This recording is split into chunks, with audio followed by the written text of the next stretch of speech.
911 state emergency. How do you respond under pressure? We're at Wagner's campground, and it looks like there's a fire south by where the lake is. When you find yourself in an unimaginable situation, Which lake are you at, sir? Pool, Mammoth Pool Lake. do you stay calm, Do you see flames from where you are right now? In every direction, yes. focused, Approximately how many people are down there? Approximately. I want to say 150 to 200 people. But we have burn victims, and we have a girl that's severely burned. when does that tough veneer start to give way? We have people running to the lake, like on foot, running to the lake as fast as they can because there's fire everywhere. To fear, There's fire on both sides of the truck. We're driving through the fire. We're driving through the fire. and panic. Get in! And what do you do when there's only one way to survive? Then you have to get out and you have to run to the lake. Just get in the water, and that's the best you're going to be able to do, okay?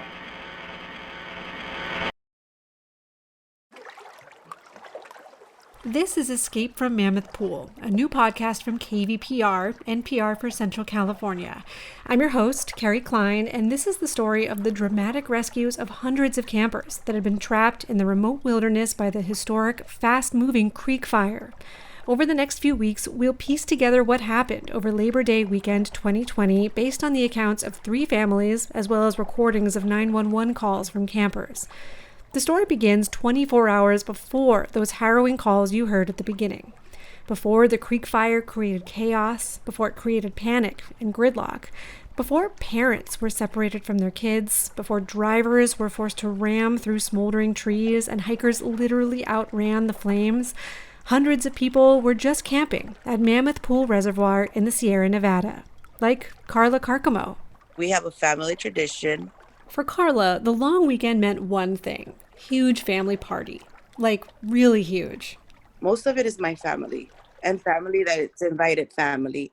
And those family friends have invited friends of theirs. I'm telling you, we have over 200 people. Cousins, aunts and uncles, babies, grandparents, coworkers, with tents, RVs, lights, music, beer, and food. So much food. And to even tell you, we had a griddle that we use because we have pupusa night. We're Salvadorian. Most of Carla's family lives near Los Angeles. She's in Northridge. It takes about 6 hours to get to Mammoth Pool, but they keep coming back year after year after year. Yeah, my family has been going there every year for the past 17 plus years.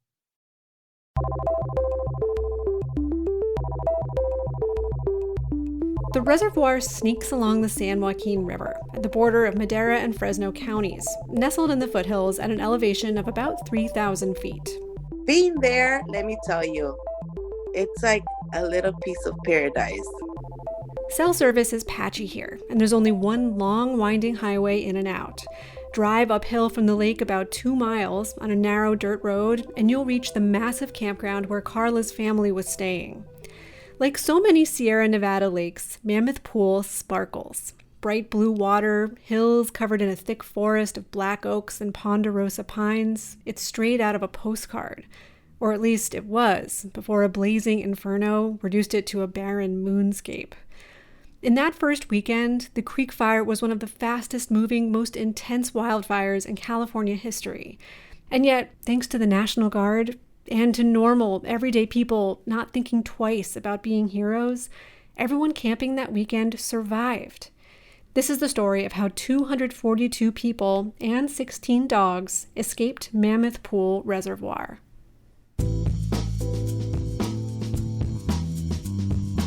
The lake's isolation and natural beauty didn't just attract Carla's family. Alex Tedemonte and her husband Raul Reyes were regulars too. It's beautiful. Just the smell, everything. Right? Yeah, just the smell of all the pine trees and stuff. And the trees are so big. It's really cool. They're part of an off-roading club that comes to the lake every year to play with big toys. Trucks, quads, jet skis. Rolando Rosales and his family belong to the club too. Well, I like everything. I like the lake. I like the trails. We also used to go hiking from the campsite to the lake, and then come back on the cars, the wives. He was here that weekend with his wife, their 2 kids, and their niece and nephew. By Friday, these 3 families, whom we'll follow throughout the series, were settled in and ready to celebrate. They were all staying at Mammoth Pool Campground, also known as Wagner's Campground, right by Wagner's store. They spent the day hiking, visiting waterfalls, and riding ATVs. Here's Rolando's wife, Vicky Castro. Friday, everybody went down to the lake. Everybody who wanted to go to the lake, take their jet skis. And we were in the little river that passes through Wagner Camp with the kids and everything. So it was just like normal camping. Dinner that night would seem normal too. Carne asada, ribs, the usual. But unbeknownst to all of them, around 6:45 p.m., in a canyon far to the southeast, a spark would begin to smolder. As the wind picked up, it would devour nearby leaves and brush, then begin hopping from tree to tree. A few hours later, shortly after midnight, Carla was the first to realize something was wrong. She and her family were sitting by the campfire, drinking beer and listening to music. When she and her cousin got up to pee, they noticed a glow on the horizon. It wasn't a big fire that we saw, but you could see the red-orange spark. Kind of like a campfire, but high up on a hillside. They decided to call 911. 911. We're at Wagner's Campground, and it looks like there's a fire south by where the lake is. At that point, the creek fire was only 6 hours old, just a few hundred acres in size, and more than 10 miles away. So it's no surprise the Madera County employee who answered didn't seem to know what they were talking about. Are you seeing a campfire or are you seeing a forest fire? It looks like an actual forest fire. Where was it? To the north, the south, before the lake, or beyond it? Eventually, the dispatcher got all he needed, and the call ended.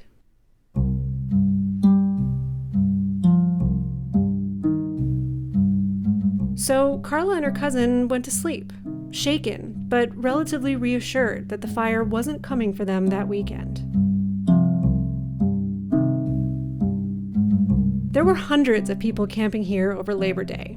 Carla and her family didn't know the off-roading club, but their paths would cross countless times during the chaos that would unfold by just the following afternoon. By 12, that's when everything happened. That's when everything happened.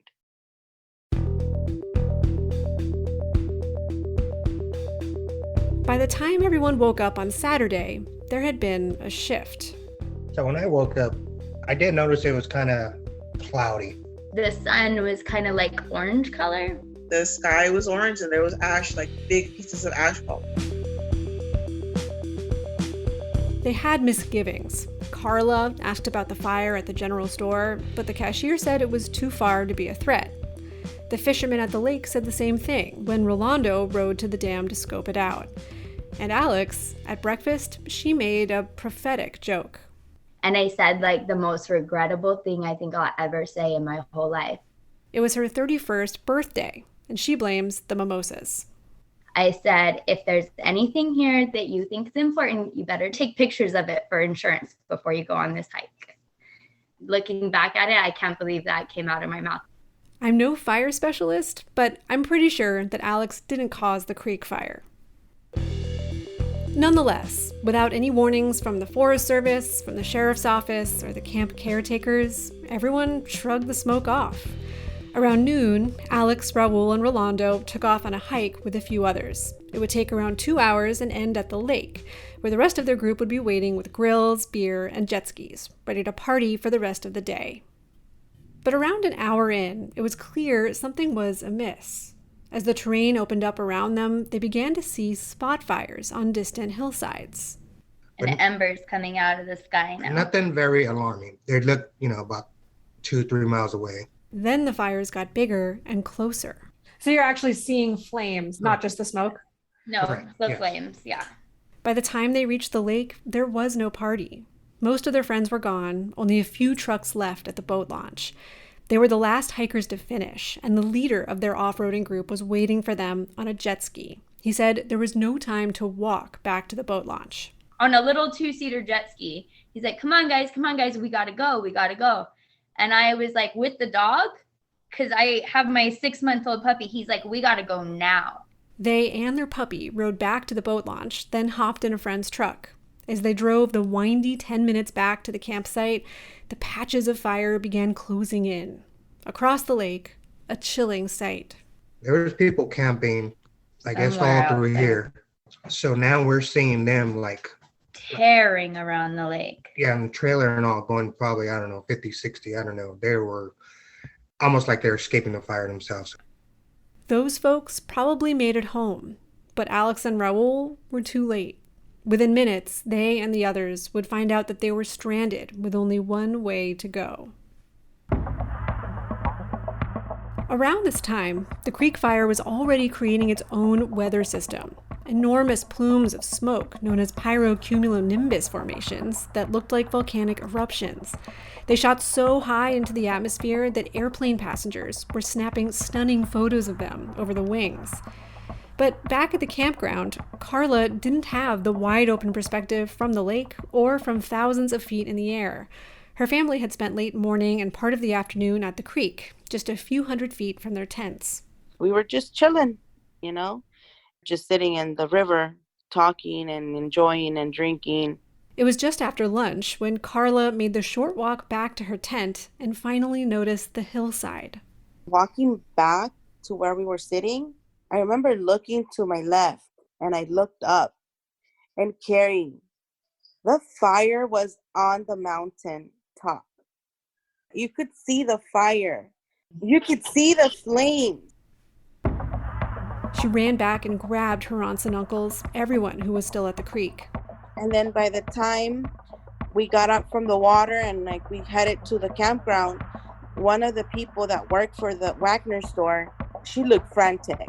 And she was just saying, we gotta go. She's like, this is not a drill. She goes like, everybody evacuate. And then me, being me, I stopped her and I said, hey, how long do we have to pack? And she kind of looked at me like, oh, you're dumb, like, why are you asking me that? But Carla was hesitating because she couldn't find her sister or her brother or a few of their cousins. They'd gone for a hike that morning, but they should have been there with a few others who'd gotten back earlier. Carla stopped one of her cousins to ask. So I told her, I said, where's everybody? Like, we gotta go. And she's like, they weren't with us. She goes like, they went to the waterfall. The waterfall. That means they went on a second, longer hike further from the campground. And I was like, oh my God. Elsewhere in the camp, panic had set in. Vicky, Rolando, and their kids had already packed up, but they had to wait just to pull out of their sight. Because of how backed up it was, people trying to go in, trying to leave, and it was just like a show. Alex and Raul were still on the road back from the lake. So many cars were leaving, the truck they were in couldn't get back into the campground.